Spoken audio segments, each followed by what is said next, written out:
my whole thing is like, I community is so important. And I think we, in this day and age, like we devalue community. It's a little bit more of a buzzword, but we don't really lean into the community. We don't really know our neighbors around us, right? We don't choose to interact with strangers on the street. And so I think a lot of my page and a lot of what I'm kind of next phase I'm in and what I'm trying to do is really challenge us to see each other as extensions of ourselves, right? And see each other as friends and community members and neighbors, whether it's a literal neighbor or your larger figurative neighbor.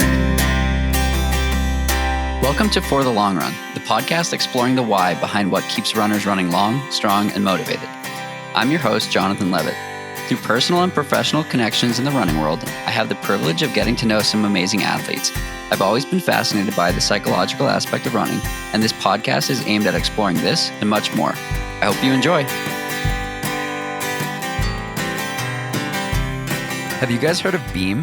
I have been absolutely loving their products lately. Beam is a CBD company that's making waves in the running world by offering products that combine THC-free CBD with other high-quality ingredients. It was founded by two ex-professional athletes with the idea that everyone should have the chance to experience what better feels like. Whether you're sore or stressed, Beam is key for recovery and self-care. Try it for yourself with 15% off using the code FTLR from beamtlc.com. I recommend Beam Dream Powder or the Focus Capsules.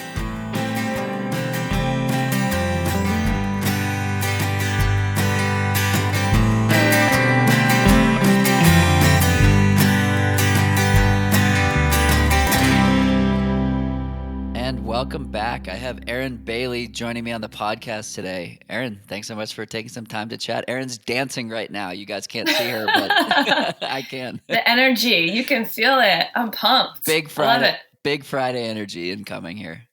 It's exactly how I want to end my Friday. Work Friday. Yes. So before we dive too far into it, who is Erin? Oh man. Starting with the big questions, Jonathan. Hard hitting. Who is Erin? Cool. Okay, let's start with the basics. I'm a marketer, which is fun. So I work for Beam, which is a startup who we get to work with you with, lucky us. And that's super fun. It's a small team, so it's work, life, play, all of that rolls into Beam, which is cool. So I'm a marketer. I'm a runner, fitness enthusiast. I'm a coach, mostly more fitness training, a little bit of running. I am a writer. It's a big part of my identity I'm leaning into right now, writing my first book, which is very exciting. Yeah, we'll start there. I'm a proud daughter and sister. We'll say that. Cat mom. And a cat mom. Can you already hear Mr. Lucas? Just a little bit. Okay. Well, he's excited on Fridays too. We've had a stretch of cat pawints for the last couple of episodes, so it's a commonality apparently. I love it. So we've known each other for, I don't know, a year or so now, and you've got quite a backstory in the fitness industry and a big change over the last couple of years that I don't really know much about. So I kind of want to dig into that to set the stage a little bit. So how did you get into fitness, first of all? Yeah. So I grew up as I played tennis, I ran track, I played soccer, right? I was pretty athletic, but people were never super, Erin's not going to college for sports, right? It was never going there as much as I wanted it to. So I always grew up pretty active. Didn't take it too seriously. And then I guess when I moved to Boston after school, and it just became, I just was in a couple jobs I just didn't love, and it became my favorite hour of the day, going to the gym. And I remember I had worked out this deal, with Equinox, and I actually had a free membership to Equinox, which was in my building. The unglamorous part was I was the one handwriting the thank you notes. If anyone joins Equinox, they get a handwritten thank you note, and I was writing hundreds of handwritten thank you notes to the new members, and that's how I got my free membership. Worth it. So anyways, I remember going to the gym, and there's a pretty classic women's section of the gym that was cardio, and then men's section of the gym that was heavy lifting, and that just really irritated me, and I hated that I felt so intimidated by the weight section. So in very classic Erin fashion, I then decided to get my personal training certification, because I was not only do I want to know how to lift and learn how to lift, but I want to be able to potentially empower maybe another female to lift as well. Had no intention of actually ever training anybody. I really just wanted to know it on a more personal level. So I'm going through the process to get my NASM certification. Ended up hiring a trainer who ended up more being my mentor through it. So we'd go through sessions together and he would be like, right, what are your primary muscles working, secondary muscles? And that was a really cool way to learn about my body from actually doing it and getting some mentorship through it. So in that, again, no intention of ever teaching anybody, and pivoted to a new job that was at Withing. So it was like a health tech company. So that now was in my realm. I was enjoying what I was doing. And there was a group of us that would go to the gym together every day at lunch. And, pretty soon it was like I had my leg day I would do. And some of the men wanted to join my leg day because it was like a classic men don't train legs, right? So a couple of the men joined, and then the women were like wanting to get in on it too. So it turned into like every Tuesday, we called it like team leg day. And I would teach this like leg-based workout. We'd take over one of the rooms, and it became this really cool camaraderie moment. And we'd all do this like workout together. So it was basically my first time teaching group fitness without me realizing I was teaching group fitness. And there was a man named Tim who runs a company in Boston who basically brings in different trainers and professionals into like apartment buildings that have gyms. So he saw me teaching and he was like, do you teach group fitness? And I was like, no. And he's interested. And I said, yes. And then he taught me how to teach a group fitness class. And then from there, a few other things spiraled where I got some other opportunities, but that's kind of how I got into like group fitness, which was my main kind of arena. Teaching at a few of the local, Boston gyms. So I was teaching boxing. I was teaching like road classes, doing a lot of running, a ton of strength training, and loved it. Never wanted to be full time, but just like loved the energy of it, loved the community of it. And then it opened up other doors. I was working at ASICS beforehand and doing some cool things there we can get into, but that's kind of my, long, short story of how I kind of fell into it, kind of happened to me, but it's been a joy. Cool. And then what happened next? So, so I guess I was teaching for a little bit, and then I was like, how do I sum this part up, right? I love the energy of a classroom. I started to get to the point where I didn't love teaching as much, and I realized I very much felt like a glorified cheerleader more than anything, and that's kind of where some of the downfalls of the boutique, I think, studio space got to. Certainly not the case for everybody, but part of it too was like, I don't love science. I don't have a strong science background. So like geeking out on the anatomy of the body and how the body works, which is what like a great trainer should be, I didn't have that. So I was like leaning much more into like just the motivational side, and didn't love some of the practices that happen in the fitness industry and some of the exclusivity that happens in it. And so I ended up quitting teaching pretty much when I joined Beam. For some of those reasons, I didn't love it as much. And then also Beam, startup life just kind of takes over. So it became more of a stressor to me than something that was fun. And then the great thing was when I started Beam, I quit teaching in a profiting me way. And I started teaching at a nonprofit gym that was the Women's Health Center down in Dorchester in Boston. So totally nonprofit gym. I donated my time and I got to teach women that were so proud to be there. And that became then I became like joyous again, right? Where they would be like so excited to like learn a new movement in class and then talk about it after class and how could they fit it into their new routine, or, they'd share how many times they'd been to the gym that week because that was such like a privilege for them, And so I got to like target a different group of humans that really more needed my coaching abilities rather than like was a glorified, I keep saying that, but that's very much the mentality for me. So unfortunately, when COVID hit, that wasn't something I could obviously do anymore, but that was, something that lit me up a little bit more than what I had been doing. So it's also more fun. Sometimes it's more fun to do the thing than coach the thing, right? So I still have some coaching programs out there. I still do some work with Runkeeper and the ASICS team, and they're amazing. But sometimes I just want to I hired my own coach, right? And so it's fun to be the student sometimes.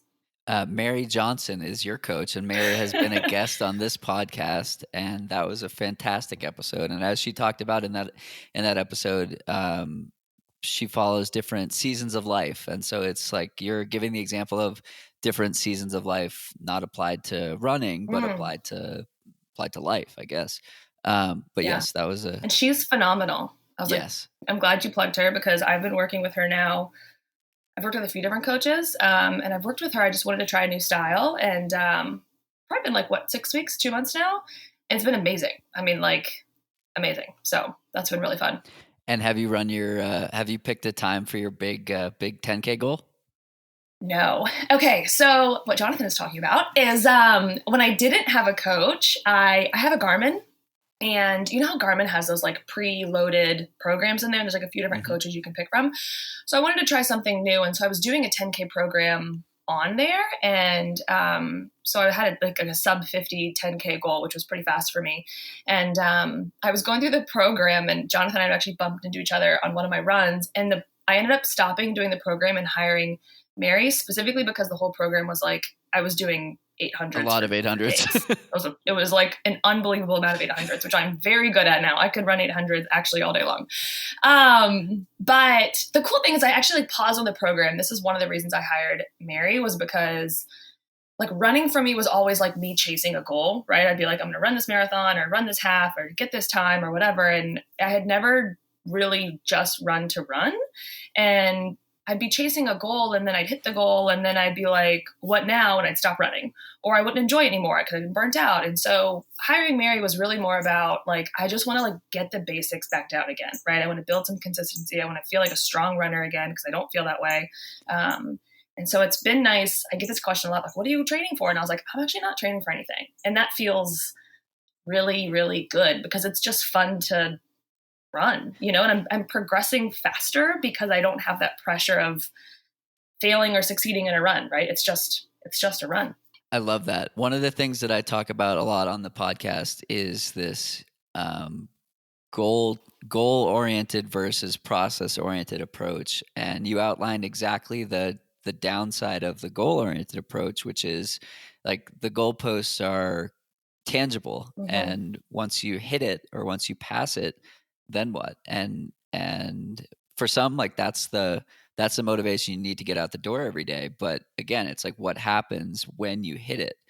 Mm-hmm. I was chasing a sub 3 marathon for 4 years before I hit it, and when I hit it, I didn't care about the time. Like I cared about the time, but it wasn't the end Yeah. all be all. Like I showed up on the start Yeah. line, I was like, if there's a 2 on the clock, great. If there's a 3 on the clock, great. If there's a 4 on the clock, great. I'm just happy to be Mm-hmm. here, and I'm happy to be healthy and celebrating the last, 2,000 miles that got me here. And it was super hard to get to that. But I think hiring a coach who had a different methodology was the way I got there. And now like Mm-hmm. I haven't had a goal on the calendar for years. And in 2019, when I ran that marathon, I signed up for it 6 weeks in advance and PR'd by 20 minutes. And Wow. the Wow. yeah, but like the ability to just like put in the work is fantastic, and it's just like a different Yeah. feeling versus chasing a time or a clock or a thing on your watch or whatever, Yeah. 10 by 800s, which It's definitely literally my workouts. definitely helps. um, but Totally. yeah, I think that's awesome. So in order to get there, was that a tangible decision that you chose, or has that sort of evolved as you've been working with Mary for the last couple of weeks? Like, did you want that? Did you want to shift away from the sub 50 10K and Yeah. goal? Um, yeah. I think part of me, a little bit of both. I think part of me knew that I just should. And I think the other part, which is what, the quarantine life and pandemic life is like brought up for me, is that um like there's just so much stress going on, right? There's like stress in work for being at a startup, there's stress in the world because we're living in a pandemic. And then it was like to add this additional stress of a time goal, like it just didn't feel good, and I'd been doing it. And actually when the pandemic started, I was already working on this half marathon goal that I ended up doing during the pandemic. And so I think I just realized like I don't need another thing that's going to stress me out on this. Like, let's just do something that feels enjoyable. And that was kind of what I was working with on Mary. And to be honest, like, it's just a very un-Erin thing to do. Like, when I dive in, I like to dive in, I like to make a big statement, and I'll share it on social, and it's going to be like, here's my thing I'm working towards. And I do it all the time. And it's good for accountability. But at the same time, it's like, I don't want to, I want to try something different that I haven't done it this way before. So far, so good. Cool. It's so cool because I've gone so far that way also, And Mm. then I've gone so far the other way, and I'm like getting back to some sort of balance in between where like I've set a goal for myself for the Boston Marathon. Mm. For this year? And maybe I just got a bib today. Woo! A friend Wait, was, do you want to share the goal, Jonathan, or are you going to keep that one to yourself? yeah, I'll share the goal. So, so a friend was looking for, so it's a charity bib. Cool. And a friend was looking for somebody who qualified but didn't get in due to the Mm. time. And so I ran Ugh. 2:59:40, and I needed to run 50 seconds faster in order to get in. Oh, jeez. And so my goal is 2:49, and Woo! cut off another 10 minutes, which is currently a faster pace than my half PR. Oh, So we'll see goodness. how that goes. I love that for you. 6:29. I love that for you. Um, Oh my gosh, when you always break it down like that, that's so fast. that's what I'm 6:29. saying. That's so fast. Oh my gosh, I love that for you though. But it's like you'll be coming back to Boston. I feel like you'll have a different energy too because you're, have left and come back, and that'll be exciting. Yeah, and there's nothing I love more than this race. And my coach was like, "Yeah, when you get back to Boston, you'll feel like you're running on a trampoline after 2 months at 10,000 feet and 1 month at 5,000 There feet. you go. So I'll have 6 months ahead of Boston at 5,000 feet. So that'll be good. Oh, I'm so excited for And you. yeah, as Alexis Rose says, love that journey for you. So, I as you were do saying. love that journey for you, Jonathan. Amazing. So back over to you. That was a good tangent. So did you run today? Have you run yet today? I ran today. Yeah, I ran today. I had an easy run. Nice little 40 minutes ahead of tomorrow's bigger. What got you out the door? What got me out the door?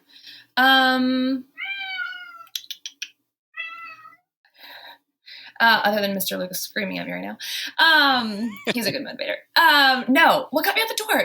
I'm not going to lie. I think, and I've actually been saying this too. So I have a My First 5K audio program on Runkeeper, not to plug it, just as like it's a thing. So with that, like I have that's a good plug. It's a nice little plug. I don't get anything for the plug. I just think it's a cool program. And I think it's a cool program because it's really about meeting people who aren't moving and to introduce movement into their life for the first time, which I think is awesome. So anyways, with that, I have a lot of people who have been reaching out lately, have done that program and saying like, how do you stay motivated? Or like, how do I stay motivated? How do I like, stay in this? You're running all the time. And I was like, you're just never always going to be motivated. Like that's just not the thing. And so like you have to be disciplined. I know that's such a trite quote now, but it's so true. And so for me, one, having a plan and a coach just means like this is just the plan. I just have to show up for it. I don't have to think about it. I don't have to find motivation for it. It just happens, right? It's in the calendar like a meeting like I would do for work or this podcast or anything else. You just do. And I think there's something about creating that plan and that habit. And I have a routine every morning that I'm running. It's the same routine I'm doing that it's like you just do the next thing. You know what I mean? And when you start to put emotion into it, or do I want to do this or not want to do this, there's going to be way more days I don't want to do it and I don't show up for it when I take that emotion out of it. And that's just the plan. You're just completing the plan. Yes, I love that. Do you remember your first run? Oh my gosh. I'm not going to lie. I heard you asked this. This is one of your questions, isn't it? I was listening. Yeah. You asked this and I was like, well, wow, I really hope he doesn't ask me that question. I can't remember my first run. And I think that's probably because I just played sports growing up and there was just always runs involved, right? Running was our punishment for soccer. I mean, I've never been in better shape than I was in 7th grade middle school soccer. Our coach was amazing. And so I don't remember like a specific run, but it's funny that all of my sports were based around like short running, right? It was like speed work for tennis or like power for jumping. And it wasn't ever about endurance. And so I had a really hard time like transitioning to a runner as an adult because I was like naturally athletic that I thought I should be a good runner. And I wasn't a good runner because you're just training an entirely different thing. So I had a really hard mental time for years approaching running because I was always slower. And I still struggle with this. I'm slower than I think I should be. So running wasn't something I was like always super excited about. And that's also probably why I started picking like goals I was chasing. But I guess one distinctive run I remember probably one of my earlier runs, is when I moved to Boston. And I moved to Boston when I was 22 from North Carolina. And I remember like Boston was such a big city when I got here, which is hysterical because it feels so like small. You could walk end to end. It feels so small now, but it felt so big and overwhelming that I was like, I don't know how I'm going to figure the city out. Like maybe if I run it, I'll be able to like explore it. I can see more than I can if I'm like walking. So that's how I started to enjoy running. And my first run I went was like 7 mile run, which was like a million miles, but I did it as like an adventure. It wasn't like a 7 mile workout. It was like, I just want to go explore my new city. And so I, remember bebopping all around like City Hall and the North End and down over like the gardens, which is so beautiful. And I made it like an adventure. And that's kind of where like running became fun for me. Cause I was like, oh, I just get to see more if I'm running than if I'm walking or I'm in a gym or anything else. And so that's when it kind of clicked for me and it became something that I looked forward to. Yeah, that aspect of play is huge. I'm going through the same thing here. It's like Mm. I went on a 15-mile run last weekend, and it was just like, I'm gonna go here and Mm. there and here and there, and I just like, um, it's just like such a cool way to explore. Or like back in Breckenridge, like exploring the town on Mm-hmm. foot. Mm-hmm. It's such a, like, you don't think about the miles, and all of a sudden, like, you've been running for 2 hours, Right. and then it just passes. Right. You said two things there that I want to go back to. The first is, at what point did you consider yourself a runner? I think I probably still struggle with that, to be totally honest. Um, Why do you think that is? I think it still comes back to like I think I should be faster than I am, which is so it's I feel very annoyed that I even say that because as a coach, I'm like, you've got to be kidding me, right? I'm like, it's so much easier to like coach than do, right? Because now that I'm in it, like I know I'm a runner. I run, you're a runner. That's what you say, period. But I think like runner, I get to work with so many elite athletes. I follow so many people that are incredibly fast. That to not feel that fast makes me feel like maybe I'm not, which all that says is I'm not an elite runner, which I'm not, right? That's really the basis of it. So I guess I started to consider myself more as a runner, maybe like after my first marathon, where it was like, I just wanted to see if I could do it. And then it was like, oh, you can do it. You can run. You're good. But yeah, that I feel like that doubt circle within the running community, which is funny because I think it's really prevalent in the running community. It still just creeps up. It's hard not to. I went on a hike with Amanda Brooks yesterday, another podcast guest, Mm. and she was on a panel with Kara Goucher, Matt Fitzgerald, and one other coach. I can't remember his name. And she was like, "Do I belong in this group?" And then she was like, "Wait a minute, of course I belong in this group." And so we got to talking about imposter syndrome Mm-hmm. and like the fact that everybody struggles with it. Mm-hmm. And like I've done 150 episodes of this podcast, and it's probably come up 20 times. And these are Olympians and professional athletes and people who have done some wildly incredible things, and they struggle with it too. And it's really interesting to see. And then the other day I saw a tweet that said, "Y'all can't have it can't." It was the tweet was, "Not everybody can have imposter syndrome. Some of y'all just suck at your jobs." It's like, wow, that's cool. We all needed to hear that. It's like, that's balance. Yeah, that's a nice reality check. Oh my God, that's so funny. But I don't think that's it. I think it's, yes, so many people do struggle with imposter syndrome, and you get people who are literally Olympic medalists saying, "Am I enough?" And it's that same validation of like, I think I should be faster, Mm-hmm. or not. And it's just fascinating to see it with amateurs, with sub elites, with elites, with Totally. professionals, and people who have run faster than anybody else in the world. Totally. That's actually crazy. I didn't know that. I was like, that's cool to hear that. I mean, it really does happen at all levels. And it happens at all levels for everything, not just running, right? But even when you've Right. made it, you've mentally maybe not fully made it. Yeah. I forget who I was talking with about this, but she was saying basically, um, like, I always want to do more. And Mm-hmm. part of it is that goal attainment of, I'm not there yet, Mm-hmm. but once you get there, then what? So it's Right. like the Right. process of getting better Right. is the journey versus like being the best or doing something. Right. So I think, I don't know, it's hard. I also think we live like, and I mean, this is also, I feel like a little bit of a trite thing, but I was like, with social media and all this like digital age, it's like, it's just so easy to compare ourselves now more than ever. And we just have so much more access to information that I didn't feel the same way.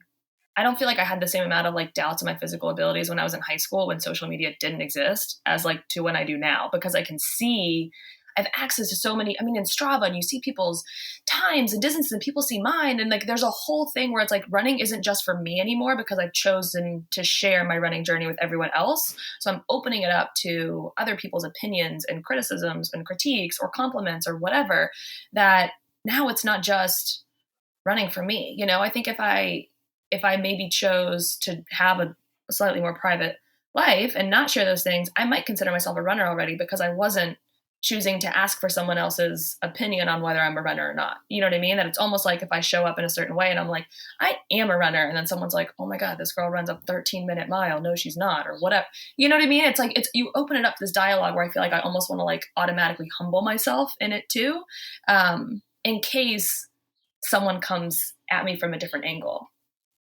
So what if you came at it from a different angle and you were like, I'm Erin, I'm a runner, and I'm going to do whatever the fuck I want. Yeah. And, you know, I'm running 8 miles today. I'm running 3 miles today. And on this day, I'm taking my cats for a walk. I do that now. I'm that person. We haven't left the backyard yet, but we go in the backyard with our leashes. I saw someone walking their cat in Boulder, and I was like, oh my God, this is the most Boulder thing ever. But that's the point. Like, yeah, you talked about it there. Like, I could do this, and it is fascinating that like so many people have that. You even said it. You're like, oh yeah, I'm a runner. And there's that angle, and then there's the piece of, well, if I did it this way, or if I did it that, like that would be enough. And right. My coach's biggest thing is the line, like, you are always enough no matter what.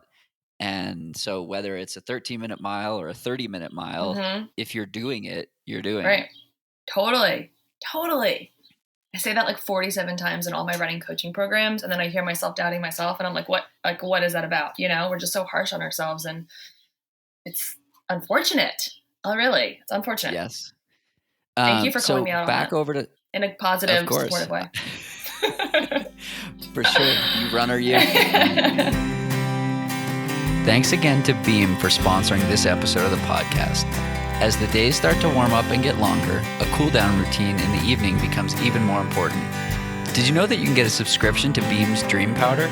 It's what I use most nights before bed to help with a refreshing night's sleep. When you subscribe, you'll get the Dream Blend with a bunch of perks like even better pricing, free shipping, a free mug, and a drink frother just for signing up. Dream helps me wind down at night, and it's made with compounds like melatonin and magnesium that support a better night's sleep. Make sure to use the code FTLR at checkout for an extra 15% off the already discounted 20% off monthly rate. And now back to our conversation.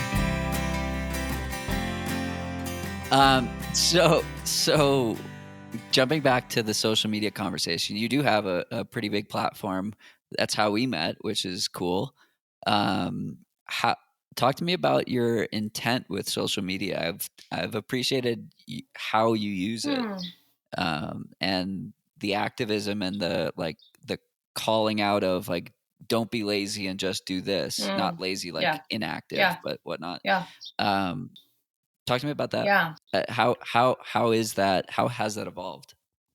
Yeah. So I started my social media page, like many people did, 7 or 8 years ago, as like literally a fitness accountability page. I used to be Erin Bailey Fitness until about a year ago. And then it turned into like a coaching page and all those types of things. And I always was really more about, I wanted to empower people. And that was what coaching was always. Fitness coaching for me was always like, it's amazing how much we can physically do and then how that transcends into the rest of our lives, right? Like, and there's just a direct correlation. So that's all coaching was ever about for me. And that's really what I wanted to show up on my page for and continue to challenge and push people. And over the past, year, probably year and a half to 2 years, as I moved out of coaching, it was then like those other shifts, I realized like coaching was one avenue of how I chose to connect with people, and challenge them to be better. But that was an avenue, right? Like the core of what I really wanted to do was be able to connect with people and help them and help empower them and challenge them and give them compassion and kindness and, talk about world events and break down politics and all these other facets of who I was and how I thought we could, as humans, relate to each other. I realized there was ways I could do that outside of fitness, which is really the larger caveat of what we chatted about earlier. And so that's really how I like to use my page. And that's, kind of where the genesis of like the book came to about. Of my whole thing is like, I community is so important. And I think we, in this day and age, like we devalue community. It's a little bit more of a buzzword, but we don't really lean into the community. We don't really know our neighbors around us, right? We don't choose to interact with strangers on the street. And so I think a lot of my page and a lot of what I'm, the kind of next phase I'm in and what I'm trying to do is really challenge us to see each other as extensions of ourselves, right? And see each other as friends and community members and neighbors, whether it's your literal neighbor or your, larger figurative neighbor, and get people to think more of each other in that way. And that's kind of how I think these tiny moments, we have a ripple effect, and that builds a larger momentum of like the community we actually want to live in, So that's how I, try and use social media, at least in that positive way. And I think some of those things might feel like a nice little gentle kick in the butt for some people, and maybe help them self-reflect on how they choose to show up and how they choose to shop and vote and run and lots of different types of things, and how are they really, giving back to their community and showing up for their community. Yes. Oh, well, you must have just changed your Instagram bio, because I remember it being something around talking to strangers, but now it says the community we want to live in is ours to build. Yeah. And I think I'm happy I went to go look at this, because I love that. Yeah. So how are you doing it? What is Erin's 3-step method of building the community she wants to live in? Well, my first thing, I love this, but I actually just talked about it this morning on social, is another thing I like to say on social media is I think people should say more good mornings. And I do this thing where on my runs, most of my runs, unless it's like a really hard run or I'm trying to like really listen to my audiobook or something, I say good morning to every single person I pass. And I used to do this like when I'd walk to work and things like that. But now my runs are my most time I'm out in the world. Interactive. Exactly. And so I greet everybody. I mean, I wave, like literally everybody, right? The trash man, the homeless person, the runner in front of me, literally anyone I'm passing, I greet them. And in fact, if you pass me on a run and I haven't greeted you, I'm very sorry. I hope you greet me first. You if you're in the middle of an 800, you have an excuse. That's probably the only time, because I'm dying in the middle of this 800. I'm counting down when I'm done. And I think like that's just such a simple way. Cause the funny thing is, again, I think this is a little bit of like a cultural thing of where you live, right? Like Boston, I think is a little more closed off than obviously like where I'm from in North Carolina and maybe where people are in Boulder. But, I find that the majority of the people are surprised I have even acknowledged them, which I think is such a disappointment. It's such a bummer. And the good part is though, the majority of them respond unless they have their headphones in and they just can't hear me, and that's fine. But they're darting the eye contact. I don't understand. Make eye contact with people. But I think the whole point of that is like, it's a simple energy exchange, right? It's like me giving you some energy, you giving me some energy back, and we both feel better. And like selfishly, I feel better after that, but also like we just had a human connection moment. That's all it took. It took nothing from me. It took nothing from you. And all of a sudden now I think of you as less of like, I'm painting a different story of who you are. Right. And I think that's something that, with a lot of the, social justice issues we've been dealing with, a lot of it's about like, we're just afraid of what we don't know. And we build these stories around people we don't know and make all these assumptions, when if we can do little things in our everyday lives that instead build connection and build on things that are more in common rather than pointing out our differences, like that's all it is. We don't need to have these big, large gestures to have this like global change. It can be in good mornings on your run. And I like truly, truly believe that. I fucking love this so much. So one of my like fondest memories of fall in Boston this past year was I was having a really, really shitty week, and I was on my long run, and I was going out down Beacon Street to cut over to Comm Ave to run back up the Newton Hills. And I was getting into like a tempo section of the workout, and it's raining and cold, and this dude in a trash truck screams out like, "Looking good, brother!" Like, and I was like, "Fuck yeah, let's go!" Like, and that was the first like actual human interaction I had in 3 days, like face to face, and we continued leapfrogging from traffic light to turning, and he just like kept saying things, and it made my week. And it's like, again, like you said, it didn't cost him anything, it didn't cost me anything, and I don't know if it changed his day, but it sure as hell changed my day. Yeah. And you're still talking about it. Like, that's crazy. I'm still talking You're about it. You're still talking about it. Yeah. And I've talked about it on this podcast twice now. This was a defining moment in Jonathan's life, and this man has no idea. But like, that's so powerful. Yeah. And then I ripped the rest of the workout. Of course you did. And I was like, this is great. And it was just like such a little piece. Yeah. And I'll probably never see him again. He'll probably never know that he had this impact on me. But that's the point. It's like, do this. You never know what the impact will be on people. And say good morning. Go ahead.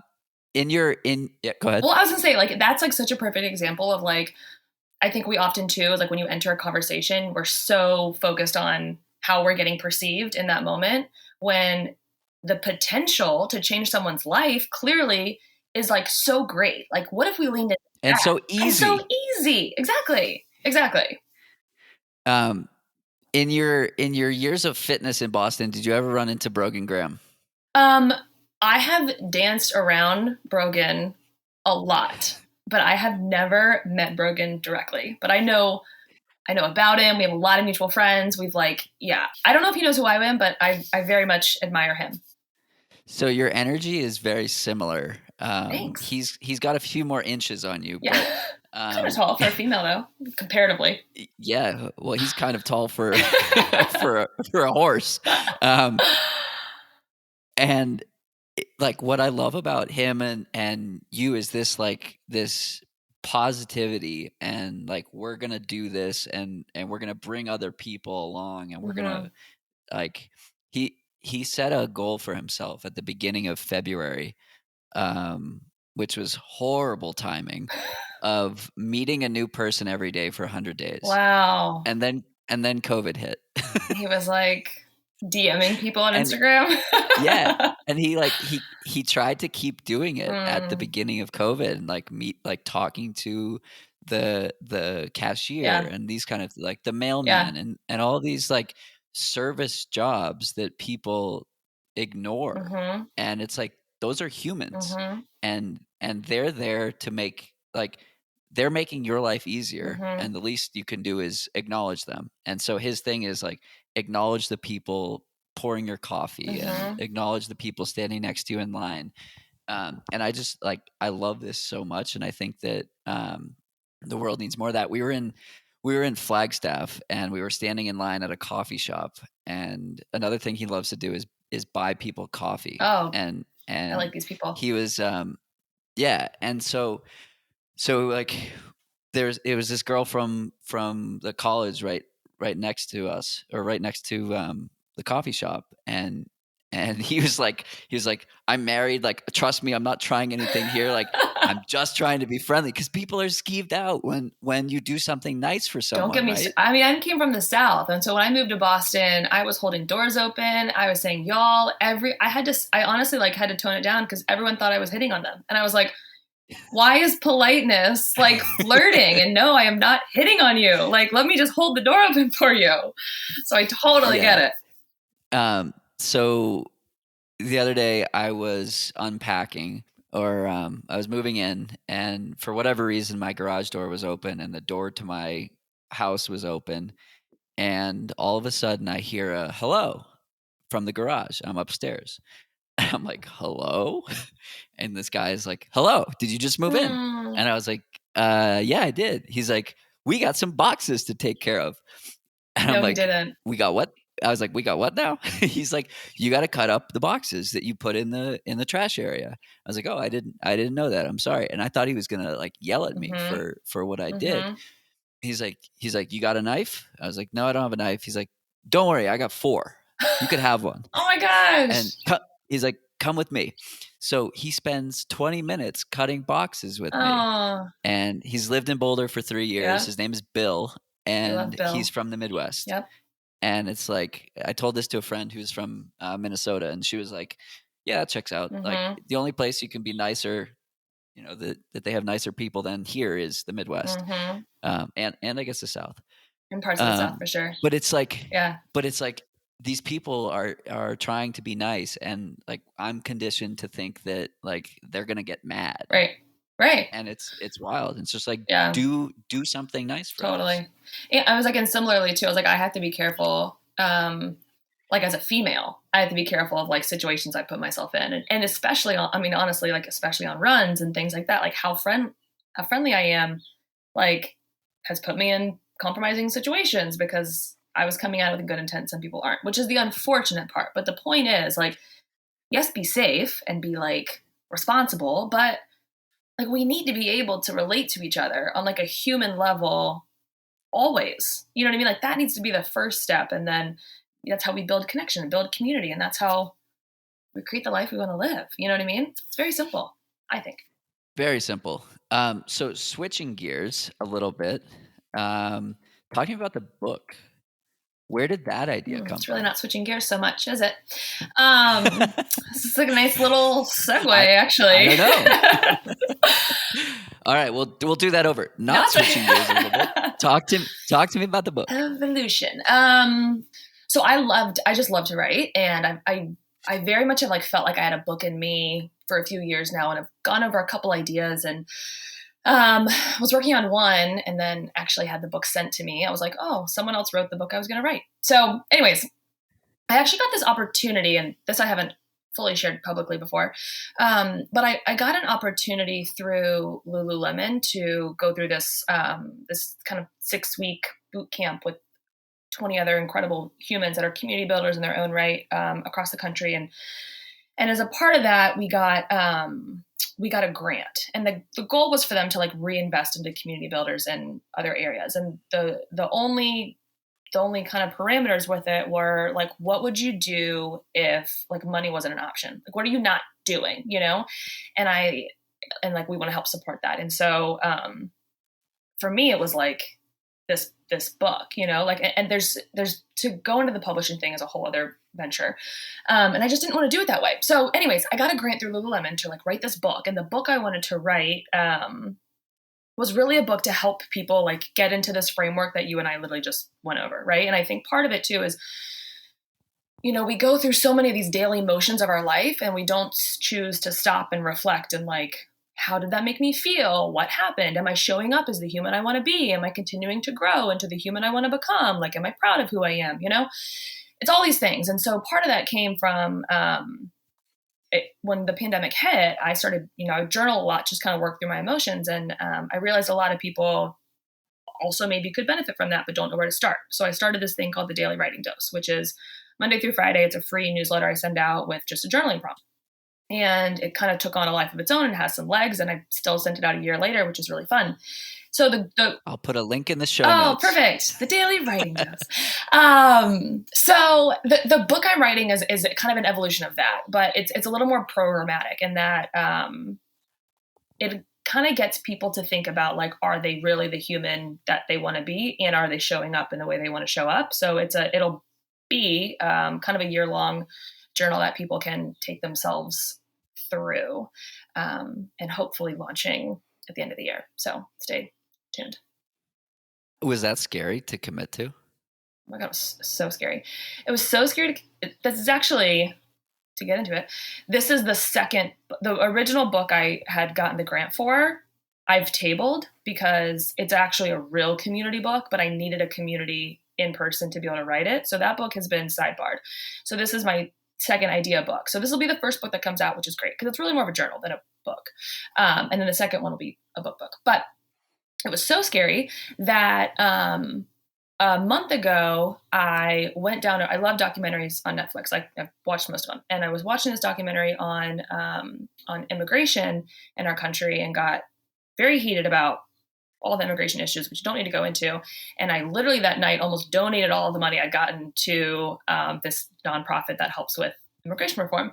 And I had to stop myself because I had this whole imposter syndrome self-talk, right? The resistance, as I like to call it, that was like, this money could be going towards something else. This money could be making a bigger impact, right? Like your book is feeding your own ego. And I had to stop and realize, like, one, it's very much my imposter syndrome resistance, whatever you want to call it, speaking.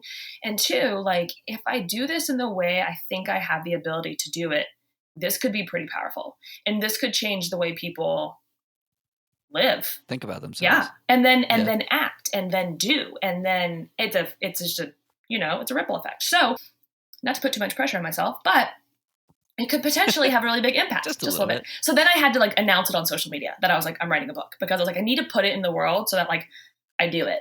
And that's where we're going back to the thing we talked about at the beginning with the race goals. Like, that's what I do. I have to like make a proclamation in order to get some accountability a little bit, but it works for me. So Shalane Flanagan posted on Instagram and asked, so Inside Tracker posted something from Shalane Flanagan and asked, what is your favorite training tip or tip from Shalane?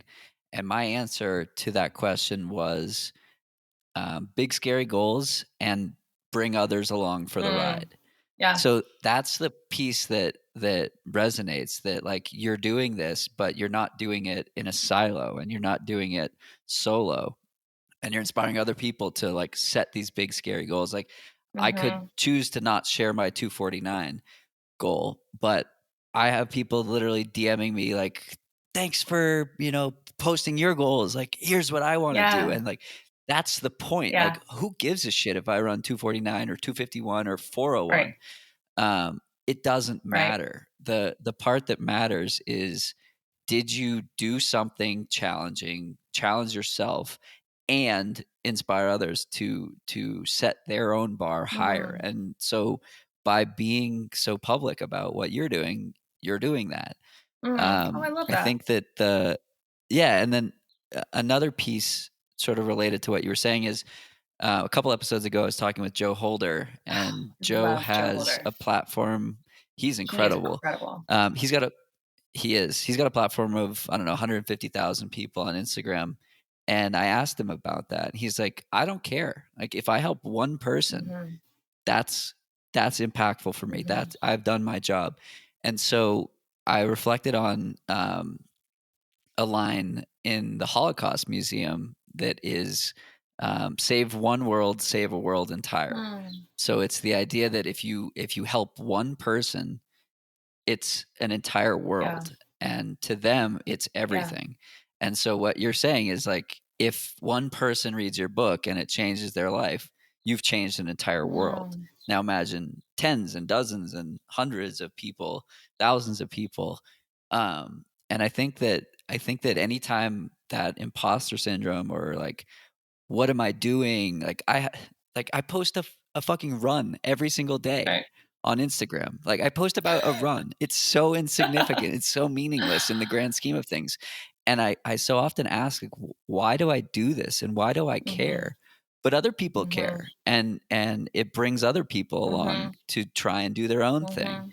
And so I think that anytime we're in that, like, why am I doing this? It gets back to, like, if you help one person, it was worth it. I have two things down on that. One, I am just going to save that nice little clip of that pep talk you have and replay it to myself whenever my resistance comes back to greet me, because that was lovely, Jonathan. And two, when I actually started writing the book, the first thing I did was I wrote rules for myself. And there are rules that I bring up every time I start writing again, because it's that same idea of to remind myself, it's not about me, right? It's what I'm trying to do. It's the impact I'm trying to make. And I need to remember that, not remember that's my ego speaking, and that doesn't help anybody, right? And then the other thing I did with those rules is I changed my background. Oh, we're not doing video. I changed my background on my phone. You can see it. It says be a vessel. Oh, I love And that. I that's my reminder of like, again, coming back to the idea of like, it's just not about me. Like that's like a waste of time. If I'm thinking about myself like too often, like that doesn't help. That doesn't help anybody. I hate that. I made a face. I hate that idea. But it's about like how are your words, how are your actions, like what are you doing to help other people, and what's that inspiring? And just like your runs, right?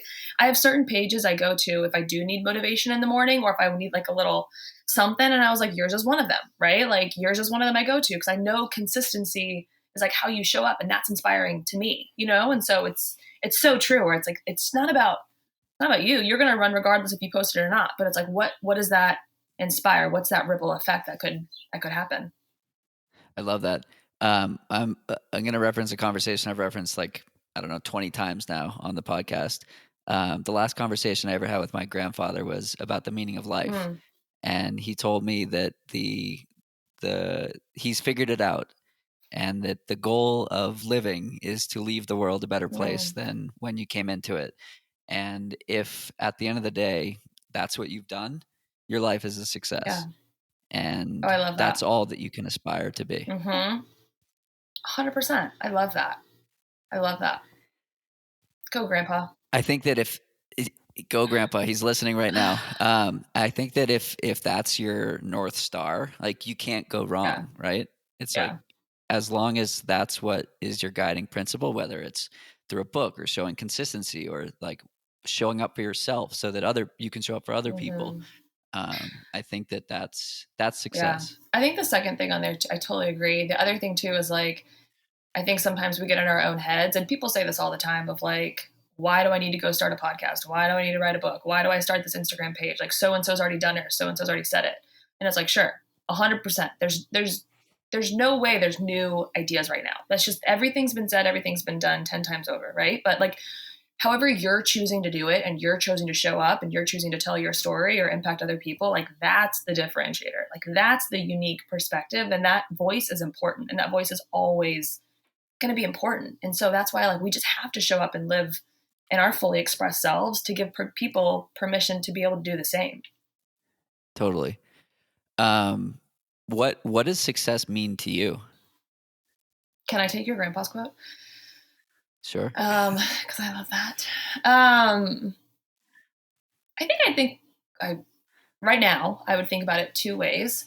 I think one, if I'm constantly learning every day, and challenging myself in that learning, right? So whether it's a physical challenge, a mental challenge, emotional challenge, like constantly continuing to grow, I think is really important. And that feels like success to me. And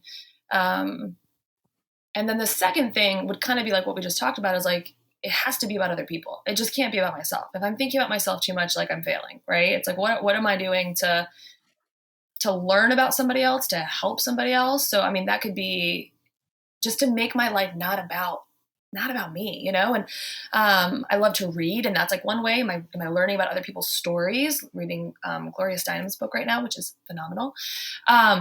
Right? And that's how I can learn and show up better. If it's, you know, physically helping somebody, physically helping a neighbor, connecting with somebody, and how can I help, you know, them chase their dreams, or them chase their goals. I think those are probably the two main things, right? Continuing to grow and challenge myself, and then, you know, continuing to learn about other people, and, you know, learn the way other people like to live their lives and support them. Very cool. Well, I could go for hours on this conversation. Yeah, this has been but fun. We'll have to save it for an in-person run or hike out here in Colorado or somewhere. I'm booking my ticket ASAP, on my way. Did you see Red Rocks? There we go. Red Rocks is opening. I didn't see that. Red Rocks is doing limited capacity, and that's going to be my trip back out. Nice. And the seating is pretty spacious out there. Perfect. Anyways, we digress. That's great. Cool. Erin, thank you so much for taking the time to chat. If we want to follow along with you and your journey of book writing, running, all the above, where can we find you on the interwebs? The interwebs. Mostly Instagram. Erin.k.bailey is pretty much the only platform I like to hang out on. So let's hang out there. Cool. And Red Rocks. Sounds great. I love it. Jonathan, this was so fun. That's it for today's episode. Like many long runs, it's sad when it has to end. I hope you join in next time on For the Long Run, and in the meantime, happy trails. If you enjoyed this episode, it would mean a lot to me if you shared it so that others can find it and enjoy it too.